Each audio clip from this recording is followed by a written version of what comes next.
Hi hello ಎಲ್ರಿಗೂ ನಮಸ್ಕಾರ. Beauty of ಲೈಫ್ಗೆ ಸ್ವಾಗತ. ಬನ್ನಿ, ಇವತ್ತು ನಾನು ಮಾವಿನಕಾಯಿಯನ್ನು ಉಪಯೋಗಿಸ್ಕೊಂಡು ಬೇಳೆ ಸಾರು ಮಾಡೋದನ್ನ ತೋರಿಸ್ಕೊಡ್ತಾ ಇದ್ದೀನಿ. ಅದಕ್ಕೂ ಮುಂಚೆ ಯಾರೆಲ್ಲ ನನ್ನ ಚಾನಲ್ಗೆ ಸಬ್ಸ್ಕ್ರೈಬ್ ಆಗಿರೋ ದಯವಿಟ್ಟು ಸಬ್ಸ್ಕ್ರೈಬ್ ಮಾಡ್ಕೊಳ್ಳಿ, ಲೈಕ್ ಮಾಡಿ, ಶೇರ್ ಮಾಡಿ, ಕಮೆಂಟ್ ಮಾಡಿ. ಮೊದಲನೇದಾಗಿ ಇದಕ್ಕೆ ನಾನು ಒಂದು ಸ್ವಲ್ಪ ಬೇಳೆನ ತೊಳೆದು ಇಟ್ಕೊಂಡಿದ್ದೀನಿ. ಇಲ್ಲಿ ಒಂದು ಗ್ಲಾಸ್ ಅಷ್ಟು ನೀರು ಹಾಕಿ ಅದಕ್ಕೆ ನಾನು ಇಲ್ಲಿ ಒಂದು 15-20 ಮೆಂತ್ಯ, ಒಂದು ಅರ್ಧ ಮಾವಿನಕಾಯಿ, ಸ್ವಲ್ಪ ಈರುಳ್ಳಿನ ಕಟ್ ಮಾಡಿ ಇಟ್ಕೊಂಡಿದ್ದೀನಿ. ಇದನ್ನ ಈ ಬೇಳೆಗೆ ಹಾಕಿ ನಾವೀಗ ಬೇಯಿಸ್ಕೋಬೇಕು.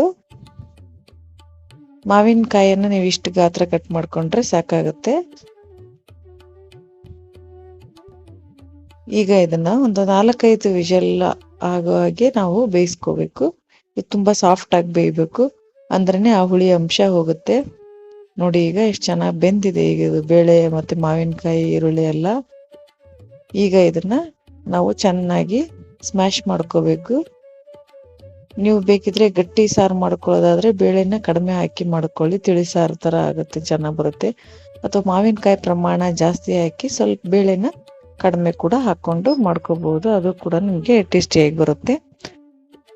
ನಾನಿಲ್ಲಿ ಬೇಳೆ ಜಾಸ್ತಿನ ಉಪಯೋಗಿಸ್ಕೊಳ್ತಾ ಇದ್ದೀನಿ.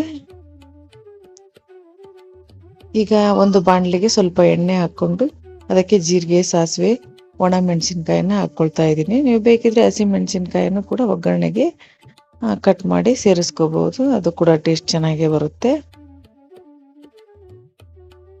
ಈಗ ಇದಕ್ಕೆ ಕಟ್ ಮಾಡಿ ಇಟ್ಕೊಂಡಿದ್ದಂತ ಸ್ವಲ್ಪ ಈರುಳ್ಳಿನ ಸೇರಿಸ್ಕೊಳ್ತಾ ಇದ್ದೀನಿ.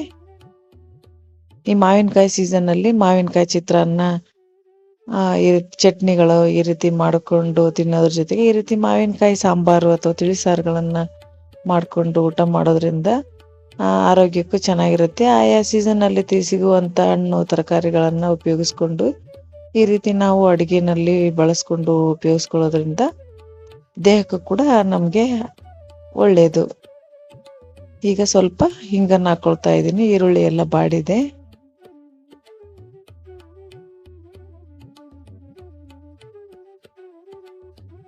ಈಗ ಸ್ವಲ್ಪ ಟೊಮೆಟೊ ಹಾಕೊಳ್ತಾ ಇದ್ದೀನಿ. ಇಲ್ಲಿ ಮಾವಿನಕಾಯಿ ಹಾಕೊಳ್ಳೋದ್ರಿಂದ ನಾವು ಟೊಮೆಟೊನ ಸ್ವಲ್ಪ ಕಡಿಮೆ ಹಾಕೊಂಡ್ರು ಒಳ್ಳೇದು. ಇಲ್ಲ ಅಂದ್ರೆ ಟೊಮೆಟೊನು ಹುಳಿ, ಮಾವಿನಕಾಯಿನೂ ಹುಳಿ, ಸಾಂಬಾರು ತುಂಬಾ ಹುಳಿ ಆಗ್ಬಿಡುತ್ತೆ. ಅದಕ್ಕೋಸ್ಕರ ನೀವು ಸ್ವಲ್ಪ ಕಡಿಮೆ ಟೊಮೆಟೊನ ಬಳಸಿದ್ರೆ ಒಳ್ಳೇದು.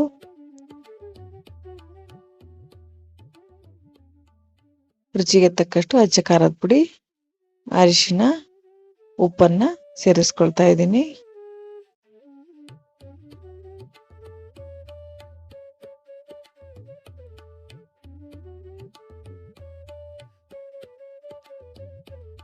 ಈಗ ಇದು ಚೆನ್ನಾಗಿ ಬೇಯಲಿ.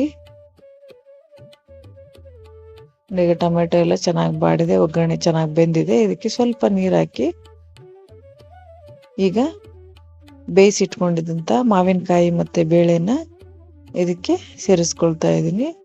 ನಾನು ಇಲ್ಲಿ ಸ್ವಲ್ಪ ಗಟ್ಟಿ ಮಾಡ್ಕೊಳ್ತಾ ಇದ್ದೀನಿ. ನೀವು ಬೇಕಿದ್ರೆ ತಿಳಿಸಾರು ರೀತಿನಲ್ಲಿ ಬೇಳೆ ಕಡಿಮೆ ಹಾಕೊಂಡು ಕೂಡ ಮಾಡ್ಕೊಳ್ಬಹುದು. ಮಾವಿನಕಾಯಿ ಪ್ರಮಾಣನ ಜಾಸ್ತಿ ಹಾಕೊಳ್ಳಿ.